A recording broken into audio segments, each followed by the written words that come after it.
Assalamualaikum Bang Hamdan. Salam. Terima kasih sekali untuk waktu yang diberikan buat kami, jernih.co.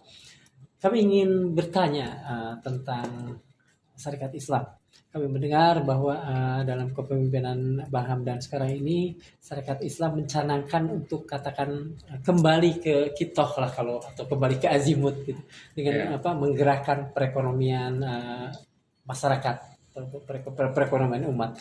Apa yang mendasari pemikiran itu, dan kalau boleh diceritakan bagaimana sih sebetulnya pikiran itu, dasar-dasar pikiran itu, Bang?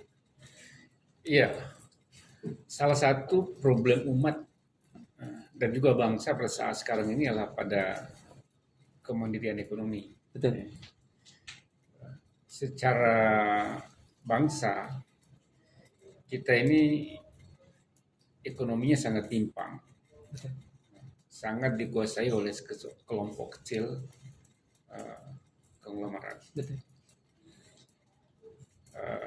Dan kalau kelompok kecil konglomerat ini bermasalah dalam penganggaran usahanya, maka goncang juga Indonesia. Betul. Nah, itulah yang selalu saya contohkan pada tahun 1998. Masalah yang pada saat itulah masalah politik, kemudian ini mengganggu bisnis ya dari para konglomerat ini, karena ditimpa oleh krisis ekonomi, maka itu menggoncangkan Indonesia. Dan kemudian berakhir dengan jatuhnya jatuhnya pemerintahan Soeharto. Ya. Bagi saya problem dasarnya adalah persoalan ketimpangan ekonomi. Ya. Ekonomi yang sangat dikuasai oleh segelintir orang. Nah, ini problem bagi negara, problem bagi bangsa. Oleh karena itu, para founding fathers kita sebenarnya tidak ingin ekonomi demikian. Kalau misalnya boleh saya bertanya ya, ini kan 98 kemudian terjadi goncangan ekonomi yang menyebabkan akhirnya keterjungkalan politiknya Orde Baru. Nah, seberapa parah dominasi saat itu dibandingkan dengan saat ini, Bang? Nah, itulah yang saya mau kaitkan. Ini sepertinya peristiwanya hal yang terulang begitu. Terulang, di mana dominasi ekonomi oleh sekelompok kecil orang ini kembali muncul. Sementara kelompok menengah dan bawah kita belum tumbuh kuat. Jadi kelompok bawahnya belum tumbuh kuat ke atas. Ini yang atas ini yang memiliki kekuasaan luar biasa ini mendominasi. Nah, ini kaki ekonomi kita menjadi rapuh gitu. Jadi, dan yang masalah lebih besar adalah justru yang di bawah ini adalah dari kalangan umat. Dari kalangan umat Islam. Dan justru yang atas ini justru bukan dari kalangan umat. Kalau kita lihat 10 orang hanya satu yang umat Islam. 10 orang terkaya itu. 10 orang terkaya itu. Dan ini juga tidak bagus bagi bangsa, tidak bagus bagi negara. Kalau misalnya Turki, Rusia misalnya, itu kan orang-orang Rusia juga yang ada ketimpangan yang sangat luar biasa. Kemudian Malaysia juga sudah mulai bisa mengendalikan ketimpangannya, tapi sudah mulai berbagi dengan orang-orang Melayu. Bang, ini ada satu hal yang ingin saya tanyakan. Ketika Pak Harto waktu itu menggerakkan perekonomian, beliau kan juga dengan Pak Ginanjar tahu itu kan menumbuhkan pengusaha-pengusaha bukan lokal ya, pengusaha-pengusaha nasional. Nah, kemudian Orde Baru runtuh. Ketika Orde Baru runtuh ini kan sebetulnya ada pikiran-pikiran sehat untuk iya kan, betul kan, pikiran-pikirannya adalah mengembalikan ini, tapi kenapa tidak jalan? Tidak lanjut karena sejak selesai Habibie sebenarnya Habibie kan dengan Pak Adi kan luar biasa itu mengubah Pak Adi Sasono mengubah itu, tapi kan selanjutnya tidak lanjut. Yang terjadi adalah penjualan aset-aset kita, BUMN kita ke luar negeri, ke asing. Kemudian yang kedua adalah BLBI itu jadi dilakukan apa namanya itu. Selanjutnya itu Release and charge gitu iya. ya, betul. Nah mereka ini udah dengan aset yang ada itu balik lagi gitu. Dan kuat mereka ya. Dan sangat kuat. Betul. Jadi saya tidak di situ ini ya, tapi Mhm. intinya bahwa itu adalah problem umat. Nah, sama dengan pada masa lalu ya, ketika Samanhudi dan para founding father bangsa ini mendirikan SI dan SDI. Iya. Karena terjadi ketimpangan juga, ketimpangan dari sisi perdagangan dan juga ketimpangan sosial yang sangat tinggi dan juga politik gitu.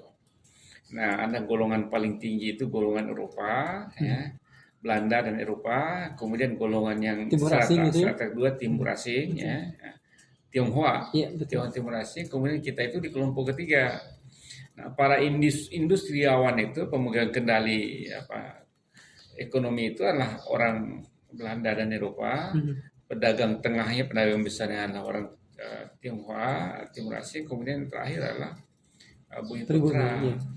Nah, karena kondisi itulah para tokoh Samanhudi CS sebagai para pedagang yang prihatin dengan situasi ini, maka dia membuat gerakan.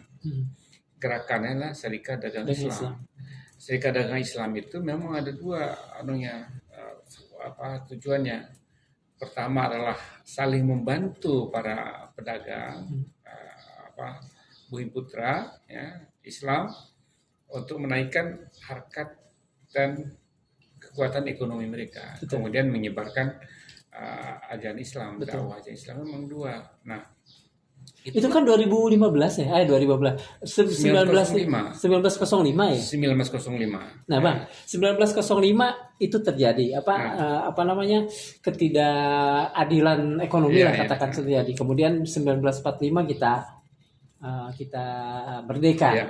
Sekarang 2021 Ya. dan masih saja ketimpangan ini terjadi. Itu kan sebetulnya apakah artinya bangsa ini tidak bisa belajar dari sejarah sekian ratus tahun begitu, Bang? Ya itulah yang selalu saya bicara bahwa kita ini melenceng dari cita-cita para founding fathers kita. Kita itu merdeka untuk memperbaiki keadilan. Iya betul. Untuk memulihkan keadilan, khususnya di bidang keadilan ekonomi. Betul. Oleh karena itu Soekarno bilang bahwa demokrasi yang kita harus bangun adalah demokrasi ekonomi ya, itu Hatta ya, Hatta, dan begitu juga didukung oleh Soekarno, sehingga kita tidak ingin kita menerima demokrasi tapi ekonominya kapitalisme.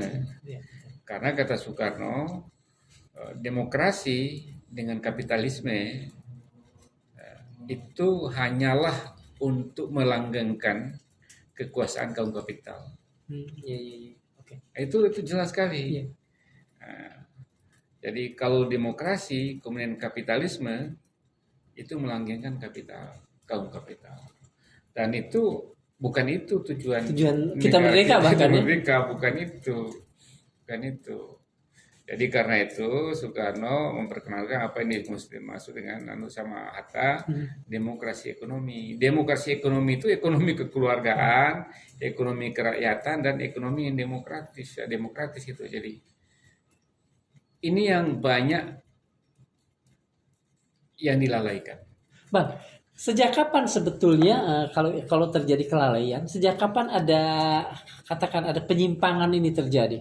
Sehingga kemudian ekonomi kita tidak. Kalau saya sejak pemerintahan Orde Baru. Sejak pemerintahan Orde Baru. Memang ada upaya-upaya pada akhir pemerintahan Orde Baru, tapi itu kan jadi terlambat. Iya.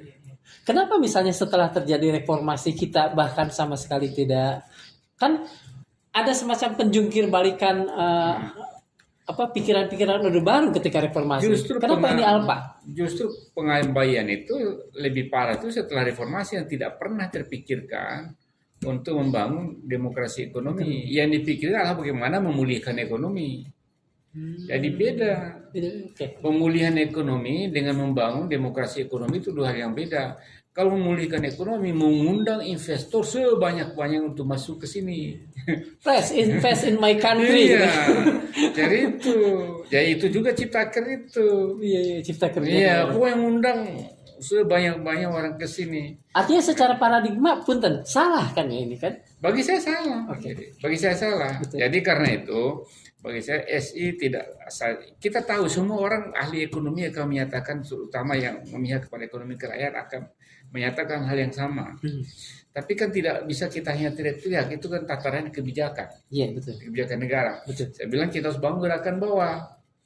Karena tidak mungkin hanya dengan ngomong mengenai kebijakan tanpa melakukan gerakan kesadaran ke bawah. Iya. Ini yang dilakukan oleh SI.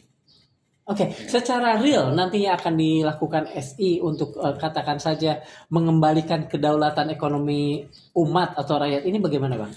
Satu, membangun kesadaran. Membangun kesadaran itu hal yang paling pokok. Kemudian setelah membangun kesadaran, kita mengguidance untuk membangun kemampuan.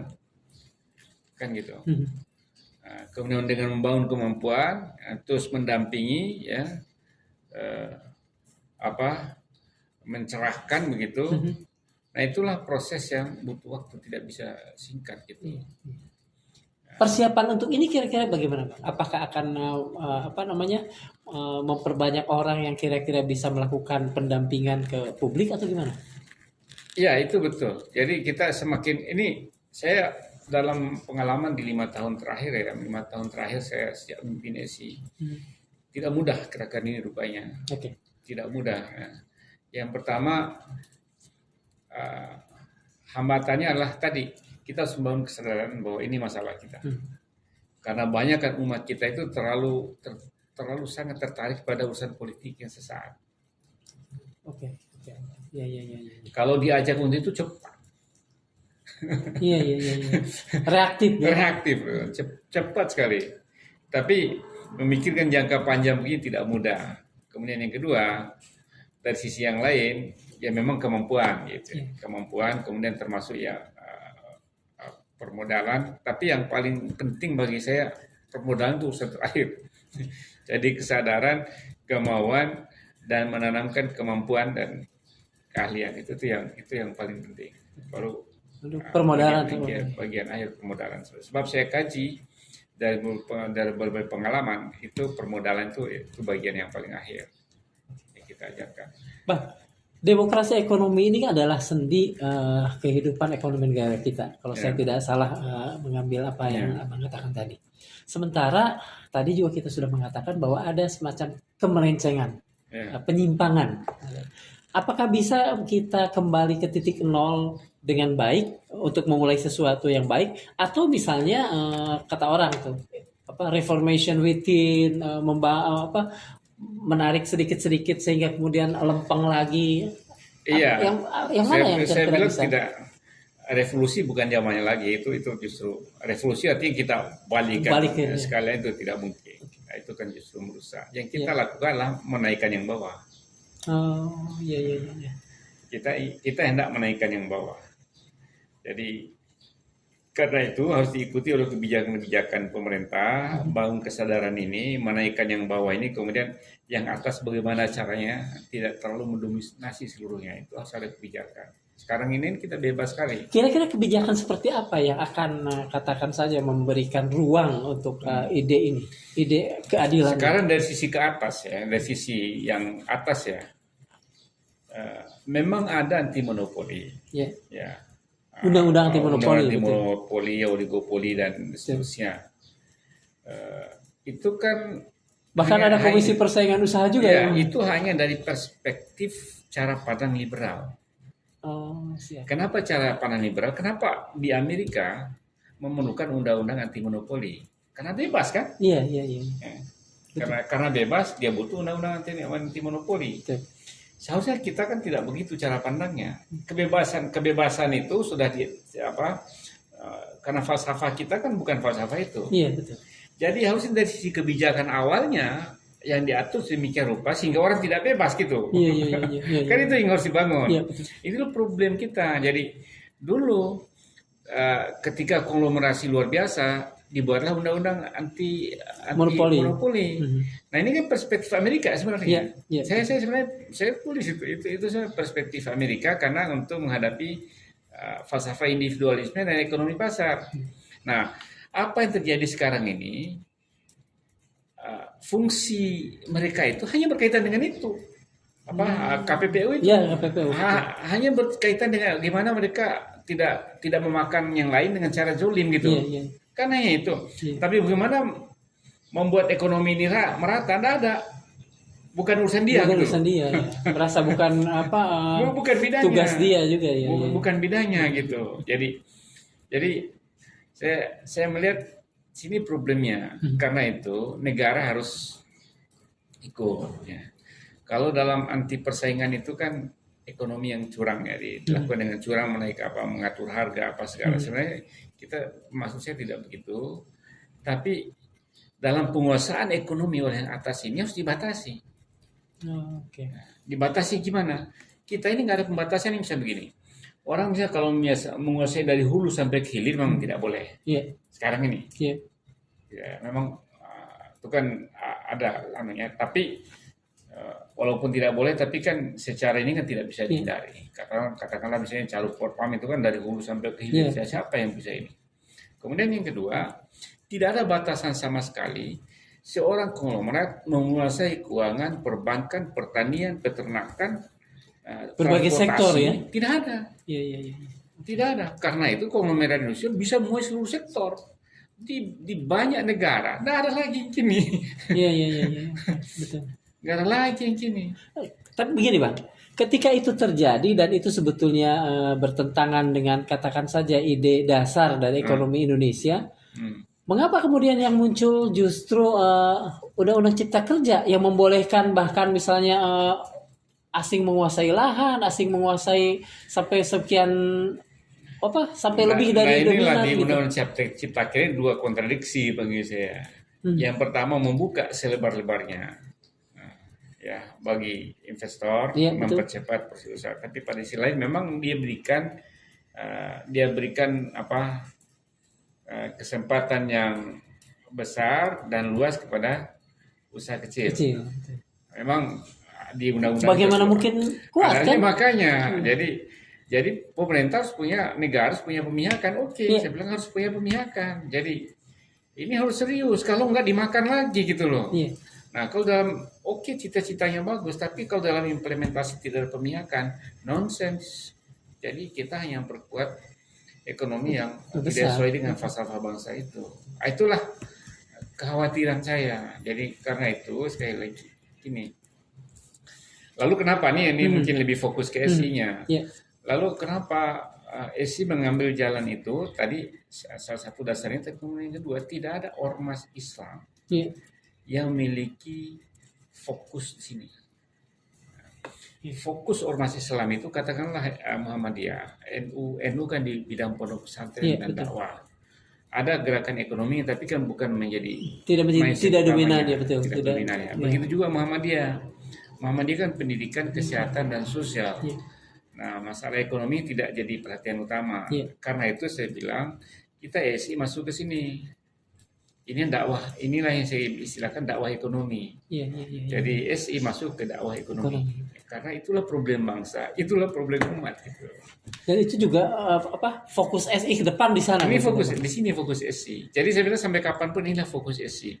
Karena dia punya pengalaman, lahirnya dari situ. Kemudian ini bidang dakwah yang belum dikelola. Bidang dakwah belum dikelola. Bang, saya kembali ke urusan makronya dulu, kemudian saya nanti ingin bicara soal SI ini Bang ya. Apakah Abang melihat kemungkinan begini, revolusi kan tidak mungkin dan harganya mahal sekali dalam situasi yang sudah kayak gini. Tapi apakah juga Abang melihat ada secerca harapan bahwa yang kuat-kuat ini, selain misalnya kita juga kan bisa melihat Jarum ya, konsen CSR-nya kuat dan lain sebagainya. Apakah ada lagi yang lain yang kira-kira mereka mau gitu untuk berbagi dengan yang masih kecil ini? Kalau saya harus dipaksa dengan kebijakan. Misalnya gimana? Ya dengan kebijakan memang ada sekarang ini, tapi kan CSR itu Kecil ya. kecil. Kemudian kecil kan ya kalau saya CSR itu kan sama dengan meminta mereka untuk berbaik hati. Iya, iya, iya, iya. Iya, Kan betul, gitu. betul. Meminta ya masih ya. Ya, minta mereka untuk berbaik Baik hati, hati iya, kan iya, gitu. betul. Ya, kemudian kan apalagi sekarang kan mereka juga kelola sendiri Iya, gitu. betul. Nggak ditangani secara ini, kelola sendiri. Ya, kemudian eh, kebijakan dalam bentuknya bagaimana? Ya, bagi saya itu salah satunya adalah membatasi kegiatan bisnis para pengusaha-pengusaha yang merayap kemana-mana ini untuk dibatasi. Karena itu pembagian ekonominya gitu, kue ekonomi yang gitu sehingga tidak hanya 10 orang itu yang Yang besar. bayangkan 4 orang sama dengan kekayaan Ya, 500 seperberapa juta ya. penduduk Indonesia. Betul, betul. Hanya 4 orang kamu terbayangkan ya Pak. Iya, iya. Artinya distribusi orang kaya itu menjadi lebih banyak. Iya. Itu. Jadi Iya. mereka tidak harus ada batasan. Misalnya kalau mereka dua hanya bidang transportasi sama mereka kuasai, nggak boleh mereka masuk ke bidang lain. Iya.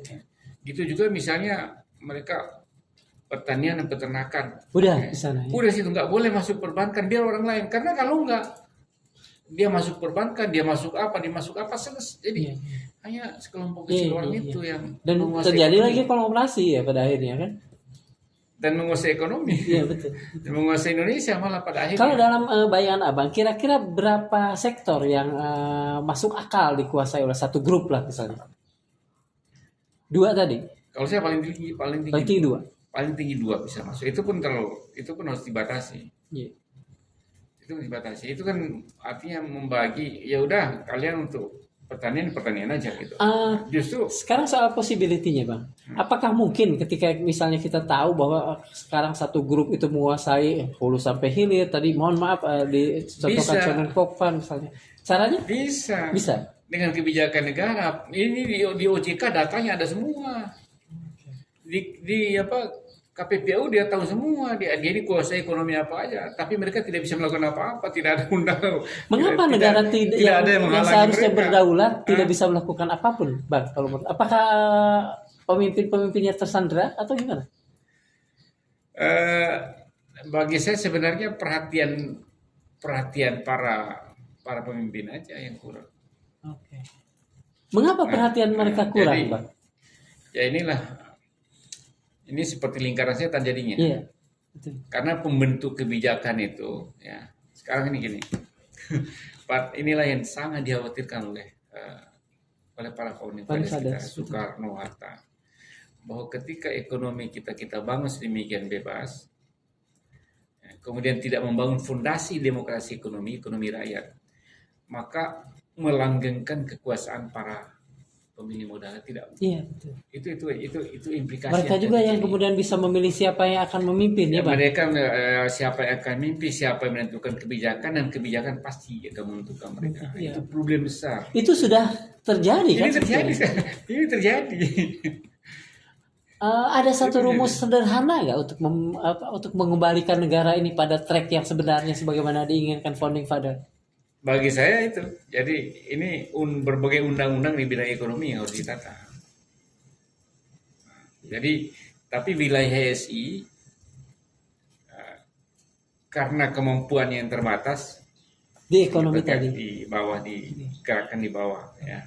Mudah-mudahan digerakkan bawah ini menaikkan semakin banyak orang sehingga